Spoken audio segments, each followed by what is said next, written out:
Saba abbaan qabne tokko jira gaafa Afrikaa kana keessa. Baha Afrikaa kana keessa ummata mootummaan qabne, ummata nama isa ittisuun qabneetu jira. Ummanni kun amma ummata Oromoo jedhama. Ummanni kun ummata Oromoo jedhama.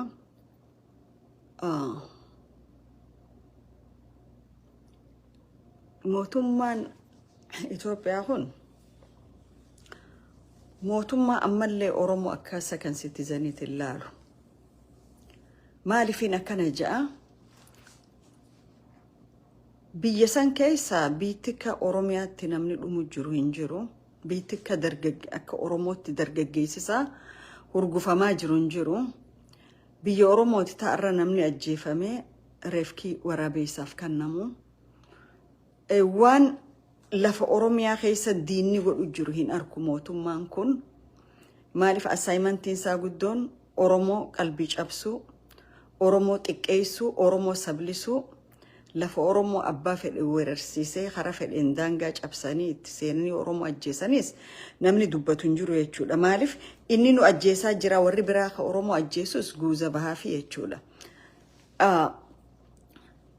Ummanni keenya dur mirga isaa falmachuun sodaatu, du'aas hin sodaatu Oromoon. Haqa isaatirraa isin deebi'u Oromoon. Kanamaan barbaadu immoo kanamaan barbaadu. Keessanis keessanii keenyas keenya beeka Oromoon. Garuu amalli biyya sanii ha Oromoo cufa Itoophiyaa cuf guutuutu qaba. Keenya immoo kophaadha qabnaa kun bara dheeraadhaaf ture. Arra wanni guddaanin haasa'uu barbaadu. Saamiinsa lafa Oromiyaa keessaafuu baha Oromiyaa irra deemu jirtu. Waan kana ijoolleedhaa miti keechaa jiru. Yookaan nama muuxannoo siyaasaa hin qabne miti keechaa jiru. Nama ordinary dhaa miti keechaa jiru. Mootummoota biyyoota ollaa keenyaatii fi iskoolaaroota isaanii, looyeroota isaanii, daaktoroota isaanii cufaatu marii adda addaa gaggeessee lafa Oromiyaa tana keessaafuu Oromiyaa bahaa lafa shanan Soomaaliitii haga Hadaamaatti lafa teenya deebifnaa jedhanii duula guddaa deemaa jira. Hadaamaa Oromootu jedhan malee lafa san lafti Hadaamoo jedhaniini jedhan. Lakkii umaatii mitii jechuu dandeessu. Oromoon hoggaa hedduu diina isaanii tuffata. Diina kee hin tuffattu. Diina kee hin tuffattu. Diina kee jala buutee ganamaa galgala waan inni godhu laalta. Dhumaatiin arra carcar irratti taa jirtu karaa asabootitti humnoota fiinxaalleeyyii Soomaaliitiin kana wajji wal qabatee deemuu jechuudha. Fiinxaalleeyyii isaatiin deemaa jiru kana wajji wal qabatee deemuu jechuudha. Ifatti bahanii iskoolaaroonni warra kanaa Soomaaliyaa guddoo fi Ogaadeenii fi Jabuutiin shinniiletti kaambii leenjii akka banate. Warroottan Oromuma ajjeesuu malee waan biyya keessa jirtu quba hin qabne ni beekanii laata. Maaliif mootummaan Jabuutiitii fi mootummaan Kililii Shaniitii fi mootummaan Soomaaliyaa maaliif kaambii shinniile yookaan maal jedhaniin amma sititti maaliif kaambii waraanaa ta waliigalaa maaliif jaarrachuu barbaadan? Maali? Itti bahanii waan sanii oo maal ta'uuf deema? Kaampi waraana joint operation uumne lafa teenya ila haga Hawaash qabannaa kaja'an ummanni Oromoo kun haga yooma akkanatti uffatame lafti Oromootun haga yooma akkanatti uffatamte. Lafti tun bara dargiitillee kanatti hin tuffatamne warra ollaa keenyaa kanaan jechuudha. Inuma bara wayyaaneetillee kanatti hin tuffatamne jechuudha. Garuu bara ilmaan abbaa gadaa biyya bulchan bara Oromootu Oromiyaa bulcha jedhan ilmaan abbaa gadaatu Oromoo biyya Itoophiyaa bulcheettan lafti Oromoo akkana tahaa jira jechuudha. Generaalli tokko wanni generaala tahuuf biyya isaa tiisuufi warri dhihaa kana ni agartan. Generaalli tokko interestiin biyya isaatii fi daangaan isaatu qabnaan dursa kakannuufsanii jechuudha. Generaalonni Oromoo immoo dursa kakannaniif Oromoo fixuudhatti. Oromoo ajjeesuu. Oromoo ajjeesanii bishaanitti darbuu. Warri eenyu mardaa saafaan jettan itti gaafatamaan poolisii kunfaan isaan godhan Oromoo fixuudha. Maaliif jeneraalotiin Oromoodha corruptionaan guutamtee jirti. They are corrupted. Arra isaan millionaires miti, they are billionaires. Lafa gurguratu, maallaqa adda addaa harkatu, waan tokko ni dubbanne hojjan sanii saaxilama waan ta'eef daangaan Oromoo cabu, Oromoon dhumtu dhimma isaaniiti miti jechuudha. Garuu kurneelli kililii shanii arra shinniilee keessatti milishiyaa Ogaadeenii fi milishiyaa Iisaa leenjisaa jira jechuudha. Hayyoonni isaanii ta'anii hoggaa dibeet godhan akka waraanni kaabaa banameen joint operationiin Iisaa fi Soomaalii guddootii fi Ogaadeen akka hawaashiga control gootuudha jechuudha. Lafa Affar dabalate jechuudha. Garuu Affar abba qabdi. Arra kunoo shinniilee keessatti dhukkee baasirraa kaasaa jirti jechuudha. Akka horiin gaariin dirra alafa kaayee ciisaa ja'ansanii bulchiinsi naannawa Affar nama jabaa waan qabuuf ummanni isaan tuttuqamuu jechuudha. Yoo Affariin tokko ajjeefame dhaqeeti dhiiga isaa kafalataa jechuudha. Keenya carcar walakkatti ilmaan namaa dhumu jiranii namni dubbachuu jiru jechuudha. Arra lafti Baalee walakkaan Soomaalii harka seentee jirti. Lafti Booranaa akkasi. Harargeen gaabbaa hun qabdu. Ummanni keenya akka diina firraan ittisne waa takkalleen qabu. Akka duritti mancaalleen qabu jechuudha. Irraa guuranii ummata keenya akka godhu jiranii agartanii jechuudha. Arra opereeshinii shinniiletti joint military leenjisfatan kana tokko ka godhu jiru itti gaafatama biltsiginnaati. Adam Faarahi. Khan Mustafeedha. Khan mootummaa Jabuutiiti. Okay. Khan maali kaayyatan dirree dhawaa keessatti Oromoon tokko PhD yoo qabaate, masterate yoo qabaate, ogummaa dandeettii qabaate, Soomaaliin high school hin fixin akka dura dalagaa harkattu jechuudha. Maaltu deemu jira dirree dhawaa keessatti? Maaltu deemu jira? Arra sektara mootummaa keessatti akkamitti Oromoo hujii ala godhaa jiran?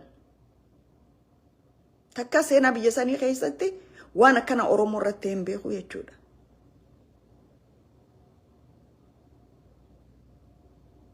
Kanaaf Oromoon cal ji'eetu malaalee amma aktivistoota ji'i, hayyoota siyaasaa ji'i waan kanan dubbatan maaliif? Faisal Roble warra waan kana hojjechaa jiru wajjin hojjechaa jiranii jechuudha hayyoonni keenya politishaanonni keenya. Okay. Faisal Roble ganama galgal Oromoo irratti artiklii katabu Oromoon lafa Soomaalii weerarte lafti teenya haga hadaamaati kajoo fi injineer Usmaa'il wajjiniini so called politishaanonni Oromoo ta'anii mari'atanii jechuudha. Akkuma faannoo walla gabaa fudhattee warri Oromoof qabsooyina jiru faannoodha wajji dalaganitti kanneenis warra lafa Oromoo kileem godhu wajji dalaganii jechuudha. Akka sabaatti eessa jirra? Akka sabaatti maaltu nurraa irrate? Maal dhabne? Maal barbaaduuf deemne? Kaleessa gaafa qabsoo jalqabne maal barbaada qabsoo jalqabne? Maaliif lubbuun san cufti wareega kanniti Oromoo irratti? Qabsoo Oromootiif. Dila Faisal Roble artikila meeqa baasee Oromoo akkanatti xiqqeessu warri isa wajjin ganama galgala walgahii ta'an kun guyyaa tokko barreessanii irratti hin barreessanii jechuudha. Maaliif lafee duudaan qaban, spinal cord hin qaban. Lafee namaatii iyyaati jechuudha. Saba guddaa odoo qabdu, saba wareegallee hin qusanne odoo qabdu, saba TPLF hawarri Ogaadeen nuufiitii Tigreen obbeleeyyani je'e jala jilbiifatee jeel Ogaadeen baneef hafuudhee maqala galchee jeel Ogaadeen firii godhe qeyroo Oromooti. Arra eessaan dhufe lafa Oromoo, lafa Baalee walakkaa, inuma kunoo arrafa Sidaamoollee kileem godhu jiran. Namni garii wanni kanaa kun lakkii akkanuma jedhanii jedhan no. Sentimentiin Soomaaliidha. Soomaalii shanan jarri kun biyya namaatti shororkeessuun sodaatan. Waa babbaqeessuus hin sodaatan. Balaan isaan qabattee dhuftummoo biyya san cufa diiguu teessi jechuudha. Namni Oromoo biyya diigaa jedhami jara kanaatu biyya san diiguu ta'a jechuudha. Kun dhugaa lafarra jiru jechuudha. maaliif seenaa isaaniitii san mirkaneessa waan ta'eef. Zabana Haile Sillaasee ammana qabaachaa turree. Haile Sillaasee dhaqanii qabrii keessatti agaafatanii haa. La Haile Sillaasee dhaqanii qabrii keessatti lafa ati dur nuu kennite nu dhorkatanii haa jedhaniini. An kun cufti kan agarsiisu gaafa Oromoonni naannoo dirree dhawaatti shiftoota isaatiin ajjeefaman cal jechuun gaafa Oromoonni carcar keessatti Harargee dhihaatti shiftoota Ogaadeniin ajjeefaman cal jechuun waan mootummaan kun jara kana wajjin compromise godheetu jira jechuudha. Oromos for sale with the land. Lafa siiti wajjin Oromoon sale irra jirti ka jedhu nama geesse jechuudha.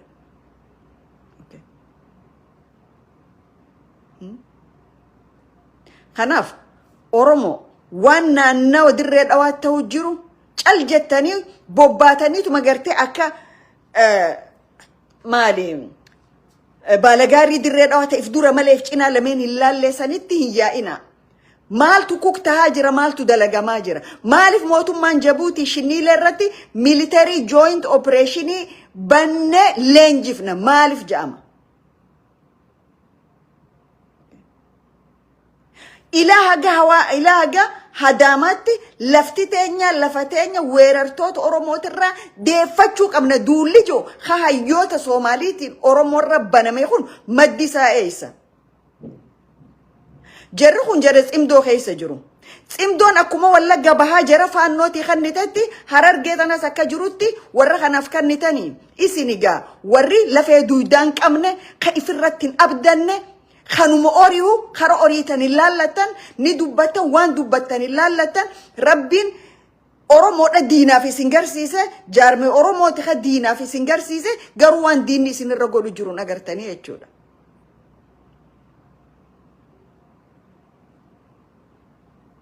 Wanni kun keessa gabbu'amee laalamutu irra jiraata. Dubbiin dirreen dhawaatii fi Finfinneen Oromiyaa jalatti deebitu miti. Oromiyaa guutuu dhabaa jirra jechuudha. Sila Oromiyaa guutuu dhabne dirreen dhawaatii fi Finfinneen koomishina kanaafuu dhiyaachuun qabdu jechuudha. Bahardaar hin dhiyaanne, Hawaasaan hin dhiyaanne, Maqaleen hin dhiyaanne, Samaaraan hin dhiyaanne, Affaarirraa maaliif lafti Oromoo qofti hin dhiyaatti? Naggada siyaasaatiif. Why? Maaliif Oromiyaa qofarra focus godhame? Because kan abbaadha qababbaatii fatu qaba. Kun ammoo abbaan qabu. Abbaanis ilma ajjeesu, mootummaan isaatis ummata isaa ajjeesu, ka ollaatis ajjeesu, ummata kana ajjeeftu kana yoo lafa isaa fudhattee siin dubbattuu si geesse jechuudha. Kanaaf generaalonni silaa lafa eegu daangaa eegu they are busy lafa gurgurachuutti kotorobaanditti hannatti busy. Okay. Khasila dirree dhawaatiin eega joo kanuma akka gaafa dhiyoo poolisticha kotorobaandii isaanii qabe ajjeesan saniitu guutuudha jechuudha generaalota Oromoo keessaas. Gurbaa dirree dhawaat du'e ka Soomaaliitu ajjeese jaan warra kotorobaandii wajji dalagatuutu bulchiinsaa fi haga bulchiinsa poolisa naannoo isaanii wal jidduutti ajjeese jechuudha. Biyya hayni hin hojjanne biyya dhugaan hin dalayne biyya saniitu jira jechuudha irra keessatti. Everything is about money. Saminsa. Because biiti takka hoggaa mootummaan tokko properly function godhuu dadhabe. Maaltu ta'a mallattoo kanaatiin dhufaa jechuudha. Abbaan fedhe bakka fedhe nama ajjeesu generaalli dalagaa isaanii isee uummata keessa gaddeebi'ee saamu milishiyaan gandarra deemtee kuma shayyoon finne siin hiisisa jechuun kanaatu jira jechuudha. Okay. Kakaani amma lola kaabaa kanarratti ijoollee leenjifnaa ittanii kaatan akka zabana dargiin ilmaan hiyyeessaa asmara fixetti kaatan. Ilmaan generaalootaan deeman lola kana. Ilmaan kaabineen deeman, ilmaan bulchitootaan deeman. Eenyu deema? Ilmaan hiyyeessa Oromootiitu deema jechuudha. Ilmaan haati akka Rabbiin beeku guddifte saniitu deema jechuudha. Kabiraa tokko hin deemu. Ilmaan warra bulchuu qucufti biyya alaa baratan. Ilmaan hiyyeessaa garuu lubbuun isaanii vaaliyoon qabdu. Lolli kun lola daangaatii miti. Lola bakkaan an duree nyaachuu ture irraa maana kaaftaa fi lakki ati nyaatte amma taraan tiyyaadha karra wal lolan. Simple as that. lola gareeta kato olaantummaati yaadhabee kabajaati yaattu qamee Itoophiyaa tana naatu uume amantiiti ya qofaa bulchaa carqiiti ya qofaa leellifamuu qaba afaan kiyya qofaatu kana godhuu qaba warra ja'utu mootummaa kana harka keessa naqatee dhiiga biyya san keessa ganna gujjira jechuudha. So Oromon, they have to careful. Oromon lallachuu turra jiraata. Oromon dhugatti warri Oromiyaa dhatiisina jarraayyaa ittisa biyyaa ta'e raayyaa maarree ta'u maqala duulu duratti shiftoota isaa fi Ogaden daangaa Oromiyaati irraa baasa. San jechuudha keessin baal keessi waan ni godhu.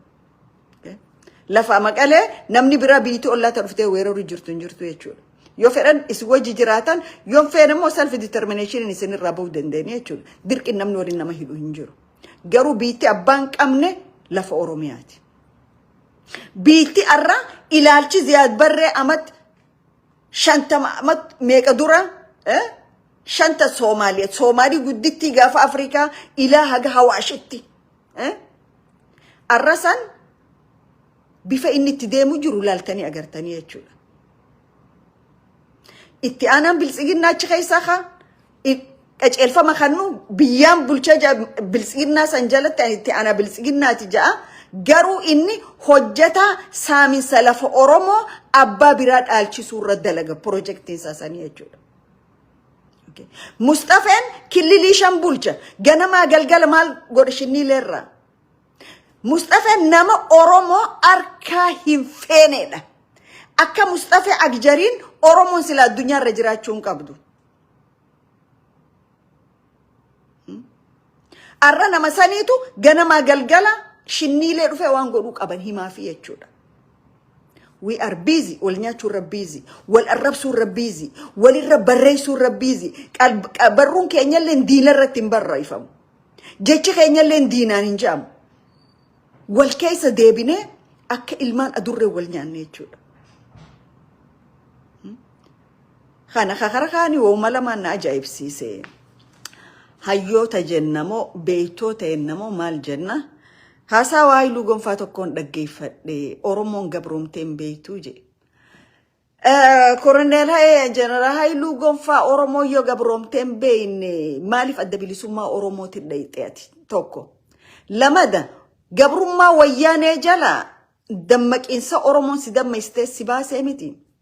Moo arra eega baala gizee taatan tana eega baala gizee taatan tana gabrummaa dur irraanfattanii ka'arraa kan qoftiin isin mul'ate.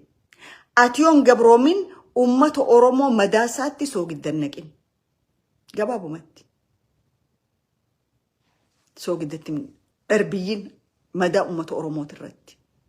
Akka namaatti kabajaan sii qaba. Garuu hoggaa daangaa dabartan waluma himnaa jechuudha. Arrasii baala gizeen boru nama biraa baala gizee ta'uu danda'a. Jiddugala Oromiyaatti ilmi namaa akka horii gabbahee mootummaa Habashaatiin gabra janii dhiyeessanii magaalatti Oromoon gurguramaan baane. Moo eessaa fiddan arra tana. Wanni Oromoon hin gabroomnee gabrummaa jalan turreettan bakka isin deemtaniif annama qaceelloo beekuu jechaadha. Maaliif goobanaa daarcee yakkamaadha. Goobanaa daarcee caphiinsa arra Oromoo keessa jirtu kanaaf mata dureen isa. Isa gootoomsu jettaniiti waan biraa keessa seenuu jirtanii jechuudha. Eega goobanaa daarcee Oromoo humaan godhin ilmaan tuulama akka ilmaan Falastiinitti maaltuutu Oromiyaa guutuu keessa bittinneesse. Lafa isaanii weerartanii, lafa isaaniitti buqqaaftanii, ka amantii teessan jala buluu dide fanniftanii. San dheefaa miti uummanni tuulama akka Falastiin ta'e Oromiyaa cufa keessa faca'e. Moo ati arra akka gaarii nyaattaa akka gaarii jiraattaa you are millionaire abbaa feeta ajjeeftee biliyoona gaafattaa kakalee san irraanfatte kaarraa malee. Rabbiin sammuu wanni sii kanneef waan dabreef innis akka yaadattu. Waan arra keessa jirtu yoo badii kalee hojjette arra akka sirreeffattuudha. Waan boruus akka qaceelfattuudha jechuudha. Kakaanii barreeffama Yaayaa Bashiir tokkoon argee. Gaafaan Asmaraa ture na sodaachisanii kitaaba na barreessan jee.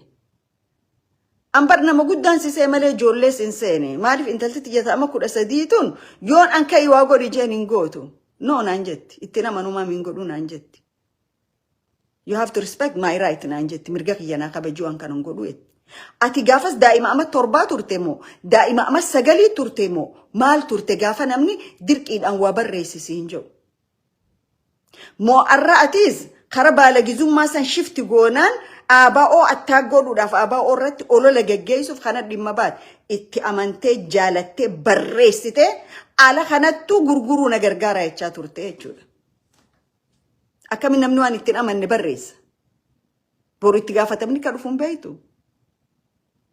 gaafa barreessin jallakki ani barreessu ittiin diddu tanaaf waan fedhii teessaniin gootan ka ho'omsa keessaniin gootan nama biraarra quballaatina guyyaan arraa kunni dabraa guyyaan biraatis ni dhufaa beeka namni akkamma jiru kanatti hafu boru nagayni bu'ee dadni dhufee namni waltajjii takkarra taa'ee waan dabreefaa wajji haasaawutu malaa jechuudha kanaaf waan boru wal nama gaafachiisuun hojjetina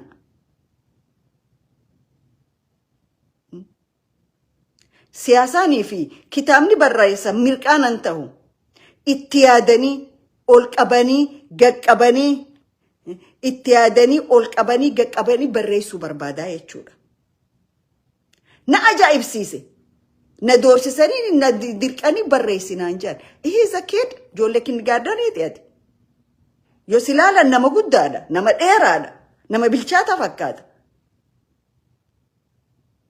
sammuun isinirra jirtu tun sammuu namaati moo sammuu hoolootaati isin keessa jiran nagaluu dite namoota garii sorry to say that jecha keessaniitu akka namni kasitti isin dubbatu godha jechuudha khakhaani warra ajandaa baasu jira warra ajandaa baasu goobanaan gootaas jedhanii goobanaan waan gaarii hojjetes waan badaa hojjetes ni qaba warra jookun ajandaa oromoo bu'aa qabu maaliif hin baafne ajandaa weerariinsa lafa oromoo ramaan dubbanne ajandaa lafa oromoo walakkaa ol alagaan fudhatte ramaan dubbanne goobanaa daachaa yakkasaa isinirraa dhiquun dandeessan isinirraa hiquun dandeessan ummanni tokko sabni tokko gantuu qaba goota qaba sabni tokko yakkamaa qaba nagaa qaba akkuma saba addunyaa cufarratti okay oromoo qofaa miti akka goobanaan akka oromoo qofa keessa addunyaan tun cufti nama akka goobanaadhaan qabdi garuu xurii sanirraa haquu yettani waan biraa maaliif dubbattan an ammallee kaniin jedhu eega goobanaan goota ta'e harargee tana miliyoon 15 ka gurbaan amma duratti amaara miliyoon 15tu harargee keessa jira kaje miliyoonni 10 dhalattoota tuulamaati maaltu isaan facaase bara san biyya tana keessa miidhaa goobanaan faan godhanii miti buqqa'iinsa milli goobana irkatee oromoota tuulama lafarraa buqqaasee miti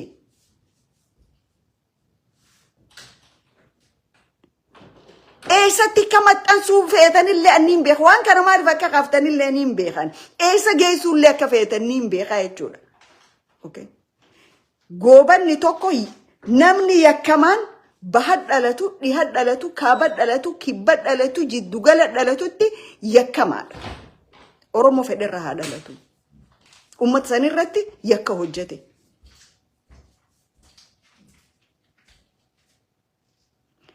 moo waan amma ifii godhu jirtan kana justified godhuudhaafi ka goobanaa fidattanii because isinu goobanota haaraa jechuudha isinu new goobanas maaliif warra humna ummata isaa tuffate alagatti irkate jechuudha ummata lafee duudaa qabuun dhaabbachuu dadhabee namatti irkatee dhaabbatu jechuudha isin ammoo inni goobanaa kaaftaniif adeemsa kasiitirra waan jirtaniif goobanaa maqaa kaaftanii jechuudha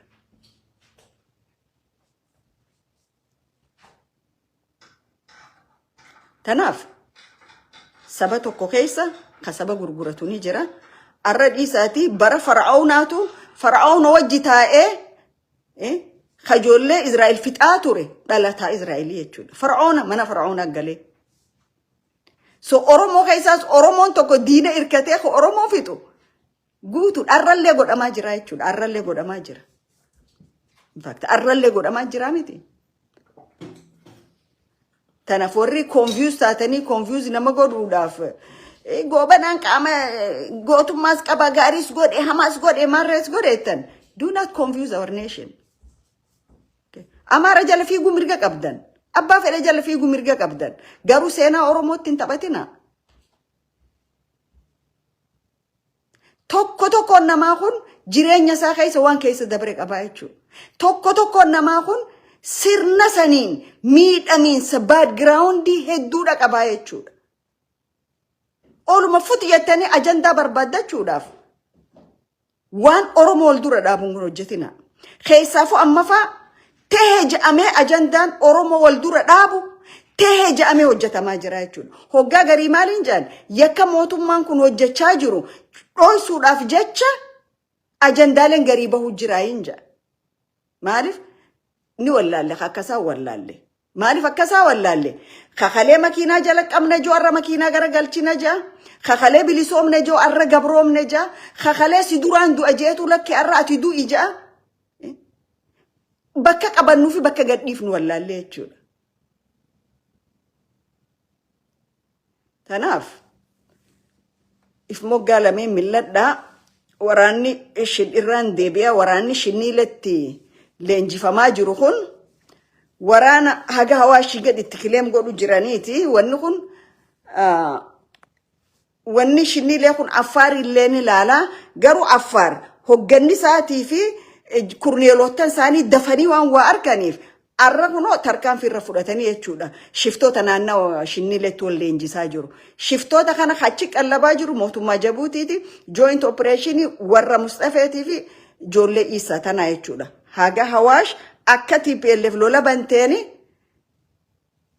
naannoo san lola kana kaafnaa jan TPF lola bantuu sin jirtu warri gartee TPLF dhuftee cabsitee nuti prime minister mootummaa ce'umsaa nu godhan jettanis abjuu daytime dreams la dhiiftanii gaariidha abjuun guyyaatuun gadheedha beektu jira keenya abjuun guyyaa hamtuudha maaliif waan hin taane keessa sineetti jechuudha khalee down wayyaan enneeti arra kam wayyaan enna namni nu kofla addunyaan nu kofalti oromoon mootummaa kana ofirraa jijjiiruu fedhe wanni cufte harkasaa jira jechuudha gargaarsa nama biraan barbaadu qeeroon oromoo gaafa warraaqsa kaasu affaariin koon gargaarin jenneen Isaa fi Ogaaderiin koon gargaarii nam tokko kana gargaarettee hin qabdu rabbii si qabatte ummata si irkatte TPLF biyyaa baafte jechuudha warri khalee down wayyaan ettanii arrammoo kam wayyaan ettan ittin milkooftan tana wayyaaneen dhuftuu sin jirtu tsimdoon taatu achumatti sallee sabaatii sagalii taate odoo guyyaan hin gahin